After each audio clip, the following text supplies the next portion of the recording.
너희의 육신이 연약하므로 내가 사람의 예대로 말하노니 전에 너희가 너희 지체를 부정과 불법에 내주어 불법에 이른 것 같이 이제는 너희 지체를 의에게 종으로 내주어 거룩함에 이르라. 자, 오늘은 19절 말씀을 살펴보겠는데 오늘 말씀의 제목을 이렇게 잡아봅니다. 애통함과 깨달음으로 이렇게 잡습니다. 애통함과 깨달음. 자, 이 두 단어가 우리에게 늘 있어야 됩니다. 오늘 이 아침에 말씀을 따라 기도할 때도 어떻게 기도해야 될까요? 애통함으로, 그리고 깨달음으로. 자, 이렇게 우리가 기도할 때 하나님께서 우리의 기도를 기쁘게 받으십니다. 자, 19절 보시면 어떻게 시작을 합니까? 너희 육신이 연약함으로 이렇게 기록을 하고 있죠. 자, 이것은 어떤 의미일까요?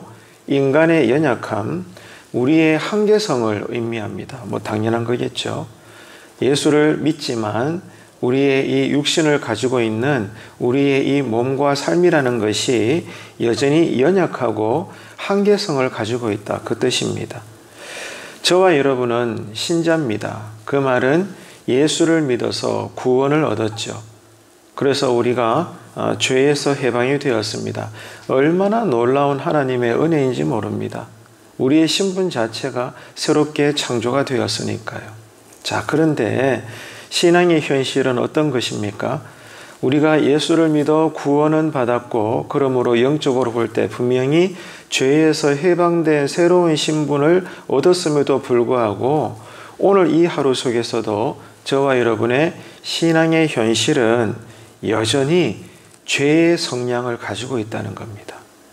분명히 우리가 구원받았습니다. 죄에서 해방되었습니다.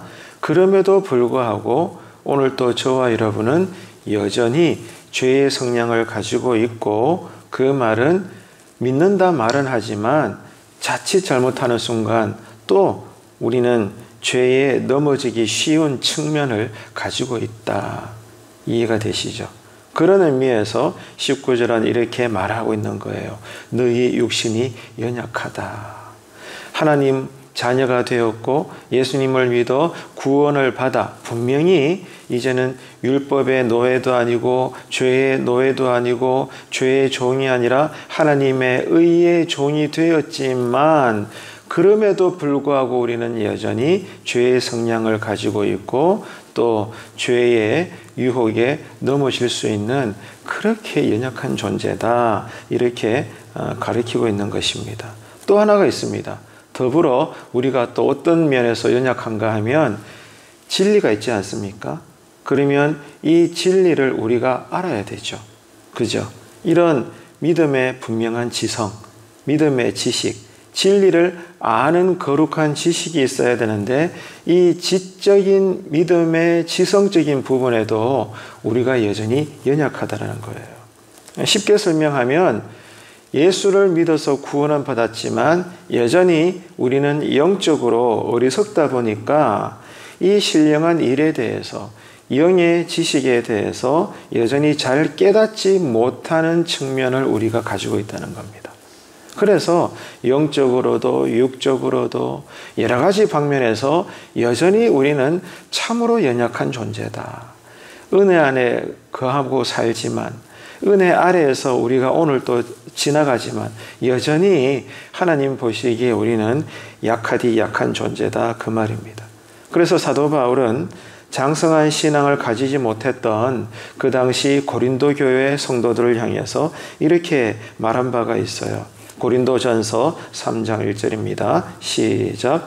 형제들아, 내가 신령한 자들을 대함과 같이 너희에게 말할 수가 없어서 육신에 속한 자 곧 그리스도 안에서 어린아이를 대함과 같이 하노라. 아멘. 자, 신령한 자들과 어린아이들이 대조되고 있습니다. 여러분 여기에서 뭐가 느껴지십니까? 우리를 바라보시면서 지금도 안타까운 마음을 가지고 계시는 하나님의 심정을 느끼십시오. 이것이 여러분 중요합니다.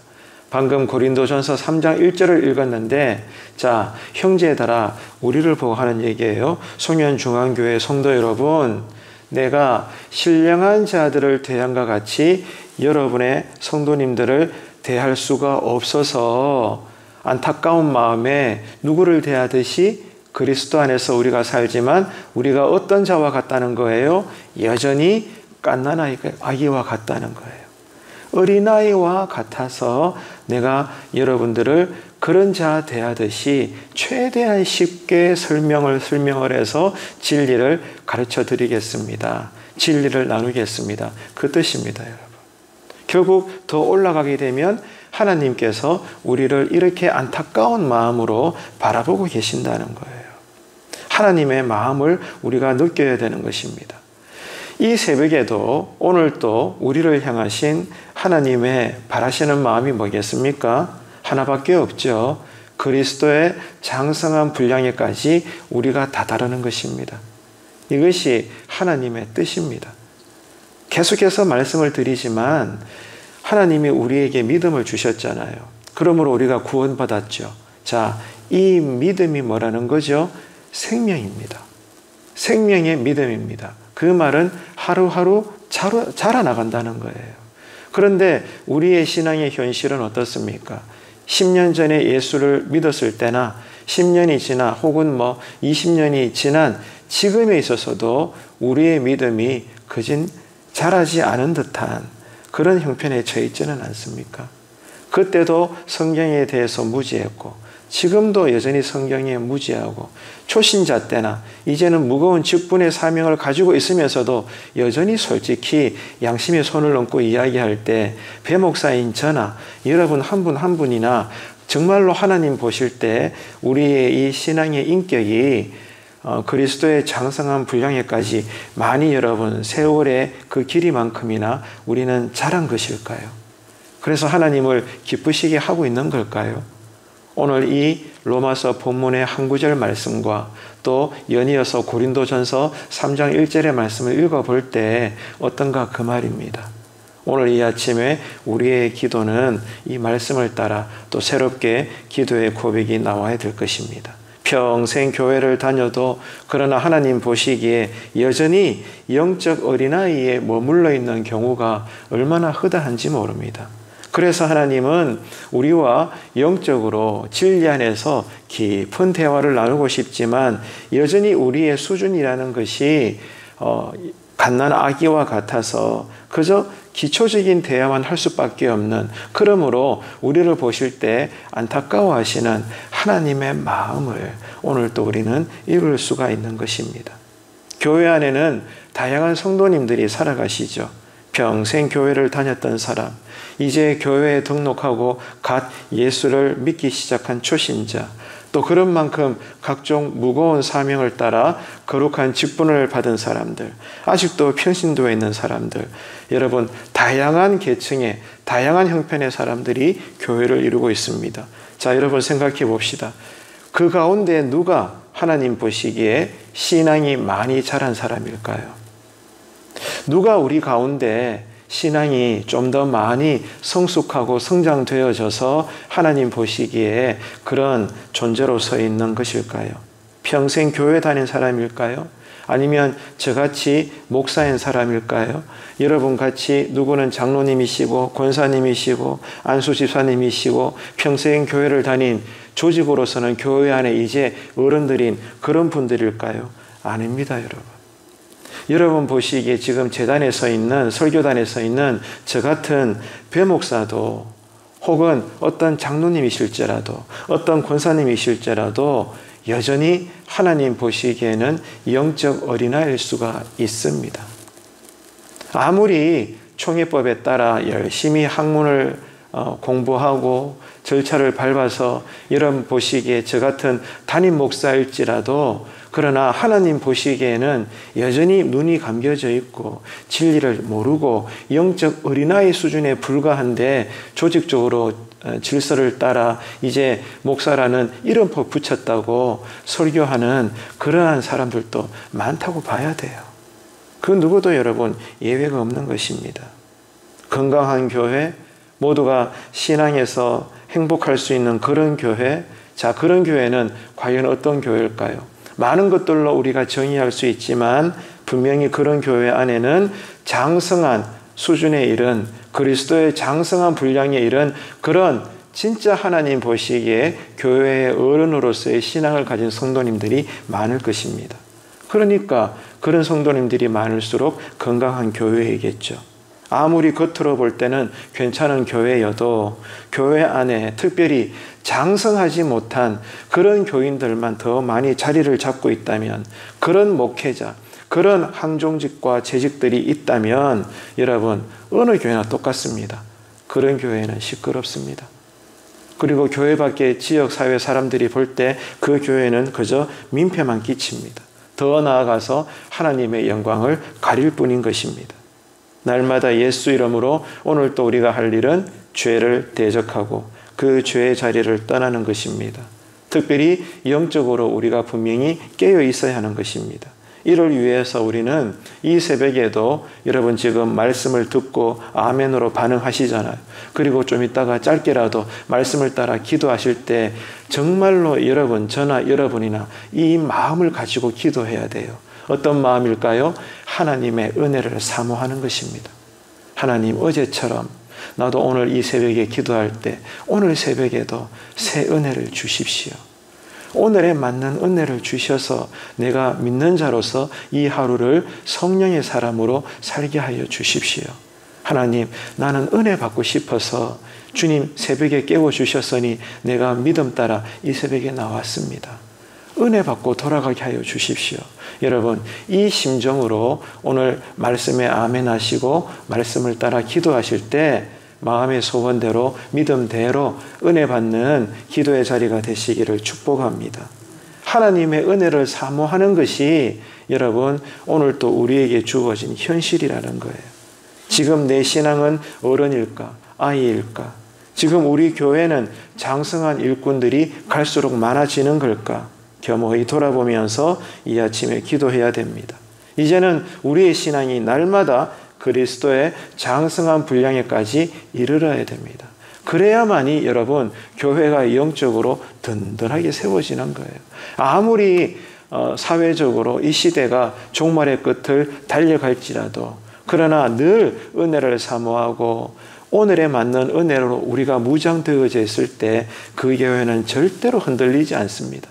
아무리 작은 교회라도 개척교회라도 변방에 있는 별 볼일 없는 교회의 이름이 일지라도 그러나 하나님은 오늘 이 시대에도 그런 교회를 통하여 놀라운 일들을 하십니다. 이런 하나님의 손에 들린 거룩한 도구가 오늘 또 저와 여러분 되시기를 주님의 이름으로 축복합니다. 자, 이어서 19절 그 다음에 글을 보십시다. 내가 사람의 예대로 말하노니, 사람의 예대로. 자, 여러분, 이와 같은 표현은 다른 성경 구절에서도 나오거든요. 스크린 보시면서 한두 구절 더 읽어보도록 합시다. 자, 갈라디아서 3장 15절입니다. 시작. 형제들아, 내가 사람의 예대로 말하노니 사람의 언약이라도 정한 후에는 아무도 패하거나 더하거나 하지 못하느니라. 아멘. 자, 여기도 보니까 사람의 예대로 말한다. 오늘 로마서 본문 19절에도 사람의 예대로 말한다. 이렇게 같은 표현이 나오죠. 한 구절 더 보겠습니다. 로마서 3장 5절 시작. 그러나 우리 불의가 하나님의 의를 드러나게 하면 무슨 말하리요? 내가 사람의 말하는 대로 말하노니 진노를 내리시는 하나님이 불의하시냐? 자, 아멘. 여기도 나오네요. 내가 사람의 말하는 대로 말하노니. 자, 보셨죠? 오늘 세 구절을 또 연달아 읽었어요. 동일하게 지금 나옵니다. 사람의 예대로 내가 쉽게 설명을 드립니다. 이렇게 지금 사도 바울이 가르쳐주고 있는 거예요. 한 구절을 더 보겠습니다. 공동 번역에서는 또 이렇게 설명을 하고 있는데 로마서 6장 19절을 공동 번역 개정판으로 함께 읽겠습니다. 시작. 여러분의 이해력이 미치지 못할까 하여 이렇게 인간사에 비추어 말하는 것입니다. 여러분이 전에는 온몸을 더러운 일과 불법의 종으로 내맡기어 불법을 일삼았지만 이제는 온몸을 정의의 종으로 바쳐 거룩한 사람이 되도록 힘써야 할 것입니다. 아멘. 자, 절 끝에 보면 힘써라고 나오죠. 여러분, 오늘 또 신앙에 열심을 내십시오.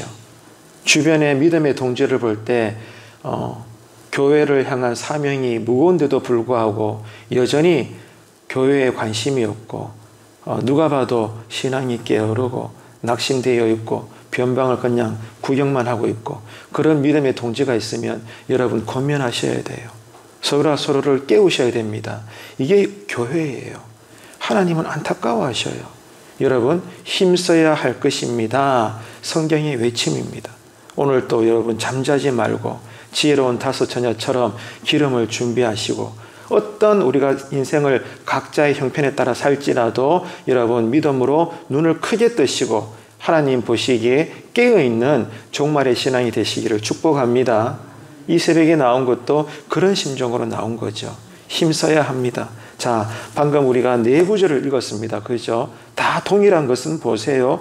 어떻게 해서라도 쉽게 풀어서 설명을 해서 진리의 지식을 깨달을 수 있도록 하나님의 종으로 쓰임받는 사도 바울이나 더 위로 올라가면 하나님께서 우리를 그렇게 안타깝게 보고 계신다는 거예요. 자, 그러니까 지금 사도 바울의 이러한 표현들은 죄에서 해방된 성도들, 그러니까 믿어 구원받음으로 말미암아 새로운 신분으로 거듭난 이런 분명한 영적인 진리에 대해서 사도 바울이 최대한 풀어서 비유로서 어떤 예를 들어가면서 설명을 하고 있지만 그럼에도 불구하고 그 설명이 완전히 마음에 들지 않는 거예요. 최대한 쉽게 설명을 하는데도 사도 바울이 보기에도 지금 설교를 듣고 있는 그 당시 교회 성도들을 눈빛을 보니까 잘 이해를 못하는 거야. 그래서 지금 사도 바울이 안타까워하고 있는 거예요. 최대한 이런 비유를 들어서 저런 비유를 들어서 여러 가지 어떤 예를 들어서 이 영의 진리를 풀어서 설명해 드리는데도 잘 깨닫지를 못하는 거예요, 사람들이. 그래서 지금 사도 바울이 안타까운 심정을 드러내고 있는 것입니다. 충분히 설명하지 못하는 것에 대해서 안타깝게 여기고 있는 성경 구절들의 그 하나님의 마음을 지금 우리가 읽어볼 수가 있는 거예요. 여러분, 이것을 바꾸어 말하면 이런 의미가 됩니다. 우리의 이 육신의 약함이라는 것은 우리의 본성이 약하다라는 거예요. 분명히 우리는 지금 예수를 믿어서 구원은 얻었지만 여전히 우리의 본성은 약해서 죄에 또 쉽게 유혹될 수도 있고 진리의 그 지식이 연약해서 잘 깨닫지 못한다는 거예요. 여전히 하나님 보시기에 우리는 어린아이와 같다라는 것입니다. 그러니까 이런 어린아이에게 어려운 말로 대화하면 못 알아듣는 거예요. 그래서 인간적인 비유나 최대한 쉬운 예화를 들어 설명을 하면서 깊은 하나님의 진리를 깨달을 수 있도록 성경은 노력하고 있더라, 그 말입니다. 우리를 향하여 안타깝게 여기시는 이 하나님의 마음을 볼 때 여러분 중요한 것은 이거예요. 한번 들어보십시오. 지금 내 가정의 신앙은 어떤 상태일까? 여러분 안타까운 마음으로 오늘 이 아침에 기도하셔야 돼요. 애통함을 가지고 지금 내 오늘의 신앙의 상태는 어떨까? 내가 속해 있는, 내가 사랑하는 우리 교회의 오늘의 신앙의 상태는 어떨까? 그리고 늘 말씀을 전하시는 우리 담임 목사님, 우리 교회 목회자들의 지금의 신앙의 상태는 어떨까? 그리고 내가 보기에도 나도 재직이고 주변에 믿음의 동지들인 항종직과 재직들, 교회 일꾼들이 많은데 우리들은 지금 신앙의 상태가 어떨까? 지역사회는 우리 교회를 지금 어떻게 바라보고 있을까? 여러분 이런 애통한 마음이 있습니까? 때로는 교회를 바라볼 때 하나님 이런 교회 되게 해주셔서 감사합니다. 그 감사하는 마음, 또 그런 만큼 때로는 우리 교회를 보면서 구석구석을 보면서 너무 안타까운 마음, 그 애통한 마음이 있어서 여러분 기도하고 계십니까? 오늘 말씀은요 우리에게 그런 하나님의 마음이 있어야 된다는 거예요. 그런 애통함으로 우리가 제단에 엎드려 내 가정 때문에, 부모로서 자식 때문에 때로는 눈물을 쏟아가며 기도할 때 하나님과 우리 사이의 대화는 깊어지는 것입니다. 이런 기도가 열리는 새로운 은혜의 체험이 우리에게 늘 경험되어지게 되기를 축복합니다. 이런 여러분 마음을 가진 자가 어떤 사람인가 하면 진짜 하나님과 교회를 사랑하는 사람이에요. 다 한번 따라합시다. 애통함으로, 애통함으로, 그러므로 하나님의 마음이 깨달아지는 사람. 그러므로 이 새벽에도 그런 심정으로 기도하는 사람. 그런 사람이 누구라고요? 송년중앙교회를 사랑하는 사람입니다. 오늘 저와 여러분이 이런 심정을 가진 교회를 사랑하는 그러한 지체들 되기를 축복합니다. 기도는 이 마음이 쏟아지는 자리예요. 하나님의 진리의 말씀을 인간 사회에 비유해서 쉽게 설명을 하는 것은 신자의 신앙생활이 교회 안에 갇혀 있다는 뜻이 아닙니다. 다시 말해서 교회 안에서 생활 다르고 교회 밖에서 일상의 생활이 다른 것이 아니라는 겁니다. 우리가 교회 안에서부터 생활하는 모든 신앙은요, 가정에서 확인되어져야 되고 일터와 직장에서 경험되어져야 되고 실제는 우리의 믿음이 교회 바깥에서 드러나야 되는 거예요. 교회 안에서는 다 예수 믿는 사람들입니다. 그렇기 때문에 예배 드리는데 어려움이 없습니다. 하지만 이 예배를 통한 신앙 고백이 어디서 열매를 맺어야 돼요? 교회 바깥 모든 삶의 자리에서 꽃을 피워야 되는 거예요. 그게 여러분 건강한 교회인 것입니다. 그래서 신자는 오늘 또 이 새벽에도 예배와 말씀과 기도를 통해서 그 깨닫게 되는 은혜, 그리고 발견하게 되는 하나님의 마음을 어디에서 쏟아야 되느냐? 내 가정에서, 믿지 않는 사람들과 생계 때문에 일하는 직장에서, 그곳이 나의 성교지입니다. 거기에서 내가 오늘 또 받은 은혜를 쏟아야 되는 거예요. 이게 여러분 교회인 것입니다. 그래서 여러분 중요한 것은 깨닫는 것입니다. 애통함으로 말씀을 듣고, 그러므로 그 애통하는 마음으로 기도함으로 말미암아 어떻게 해야 돼요? 그 깨달은 진리를 주변 사람들에게 흘러보내야 되는 거예요. 그래서 예수님은 3년간 공생의 기간에 틈틈이 제자들에게 책망하셨어요. 얘들아, 아직도 깨닫지를 못하느냐? 깨닫지를 못하느냐? 내가 이제 목사가 되었다고 해서 성경의 모든 진리의 말씀이 깨달아지는 게 아니에요. 여러분 한 분 한 분이 이제 평생에 걸쳐 교회의 어른들이 되셨다고 해서 그냥 그 자리에 계시는 것만으로 여러분 신앙의 진리가 깨달아지는 게 아니에요. 지금도 스크린 보십시오. 로마서 6장 19절 끝에 뭐라고 되어 있나요? 힘써야 할 것입니다. 오늘 또 우리는 기도에 힘써야 합니다. 예배에 힘써야 합니다. 경건의 훈련에 힘써야 됩니다, 여러분. 이게 혼신이에요. 순종입니다. 성령님은 이러려고 우리로 기도하게 하시는 거예요. 그래서 여러분 오늘 또 우리가 열심을 내고 적극적으로 여러분 신자답게 이 하루를 살 수 있는 저와 여러분 되시길 바랍니다. 여러분 말씀을 맺겠습니다. 믿음이 무엇입니까? 믿음은 진리가 깨달아지는 것입니다. 진리가 깨달아지는 게 뭐예요? 오늘 또 나를 바라보시는 하나님의 마음이 깨달아지는 것입니다. 지금 하나님은 이 새벽에 우리를 보실 때 기뻐하고 계실까요? 애통하고 계실까요? 그 하나님의 마음이 깨달아지기를 축복합니다. 그 심정으로 기도할 때 우리의 기도는 깊어지는 거예요. 더 깊은 영의 기도로 여러분 확장되어져 가는 것입니다. 언제나 말씀으로부터의 깨달음으로 여러분 특별히 애통한 심정으로 기도할 때 오늘 또 무엇보다 교회 바깥에서 이 온종일 믿는 자로서 믿지 않는 자들에게 하나님의 거룩한 향기를 드러낼 수 있는 그러한 저와 여러분의 이 하루의 복음의 삶이 되시기를 주님의 이름으로 축원합니다. 기도하겠습니다.